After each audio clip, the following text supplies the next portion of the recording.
Dhallywood superstar Shakib Khan ইতোমধ্যে যিনি ক্যারিয়ারে পার করে ফেলেছেন ২৬ বছর। এই সুদীর্ঘ সময়ে তিনি দর্শকদের যেমন দিয়েছেন অনেক জনপ্রিয় সিনেমা, তেমনি দিয়েছেন ফ্লপ সিনেমাও। এবারের আসন্ন ঈদ উল ফিতরে মুক্তি পেতে চলেছে সাকিব অভিনীত সিনেমা প্রিন্স।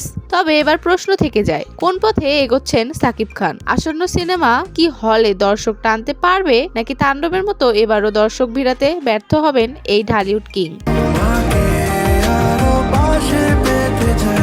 গত বছরের ঈদ উল আজহায় মুক্তি পায় রায়হান রাফির পরিচালনায় নির্মিত ও সাকিব খান অভিনীত সিনেমা তাণ্ডব। প্রেক্ষাগৃহে মুক্তির আগে সিনেমার গান ও ট্রেলার দিয়ে মাঠ দখল করলেও শেষ পর্যন্ত হলে দর্শক টানতে পারেননি সাকিব। অন্যদিকে প্রথমবারের মতো উৎসব সিনেমা নির্মাণ করে দর্শক মহলে বেশ সাড়া ফেলেন নির্মাতা তানিম নূর। পাশাপাশি সঞ্জয় সমাদ্দারের পরিচালনায় নির্মিত সিনেমা ইনসাফ বেশ লুফে নেয় সিনেপ্রেমীরা।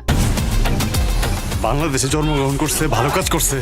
তাণ্ডব যতটা বড় বাজেটের কাজ ছিল, ঠিক ততটা চমক দেখাতে পারে নাই সাকিব অভিনীত এই সিনেমাটি। তাই প্রশ্ন থেকেই যায়, পূর্বের ছবির মতো এবারও কি ফ্লপের পথে হাঁটছেন সাকিব, নাকি নতুন কোনো চমক নিয়ে হাজির হবেন বড় পর্দায়? সাকিবের দীর্ঘ ক্যারিয়ারের পথ চলায় টানা বক্স অফিস হিট সিনেমা নেই। এদিকে বাজেটের দিক থেকে বিবেচনা করলে অন্যান্য অভিনেতারা কম বাজেটের সিনেমায় কাজ করলেও তারা গল্প নির্বাচন, দর্শকদের সাইকোলজি অনুধাবন প্রক্রিয়ায় সাকিবের থেকেও এগিয়ে আছেন। কতকাল আসবে? গতকাল কেউ কেমনে আসবে? আগামীকাল আসবে। এদিকে পর্যালোচনা করলে দেখা যায় সাকিবকে দর্শকরা নতুনভাবে ফিরতে দেখে ২০২৩ সালের ঈদ উল আজহায় মুক্তিপ্রাপ্ত প্রিয়তম সিনেমার মাধ্যমে। হিমেল আশরাফের পরিচালনায় নির্মিত এই সিনেমায় সাকিব এবং ভারতীয় অভিনেত্রী ইদিকা পালের দুর্দান্ত অভিনয় দর্শক হৃদয় জয় করে এবং বক্স অফিসে সফলতা অর্জন করে। No Samsu, my name is Sam. এরপর ২০২৪ সালে একই নির্মাতার পরিচালনায় নির্মিত রাজকুমার মুক্তি পেলে বক্স অফিসে তেমন সফলতা মেলেনি সাকিব অভিনীত এই সিনেমাটির। ছবিটির গল্প তেমনভাবে দর্শক ভিড়াতে পারেনি প্রেক্ষাগৃহে। তবে একই বছরের ঈদ উল আজহায় তুফান দিয়ে দুর্দান্তভাবে কামব্যাক করেন সাকিব খান। রায়হান রাফির পরিচালনায় নির্মিত এই সিনেমাতে সাকিবের ভিন্ন লুক ও চরিত্র দর্শকরা বেশ লুফে নেয় এবং বক্স অফিসে আসে সফলতা।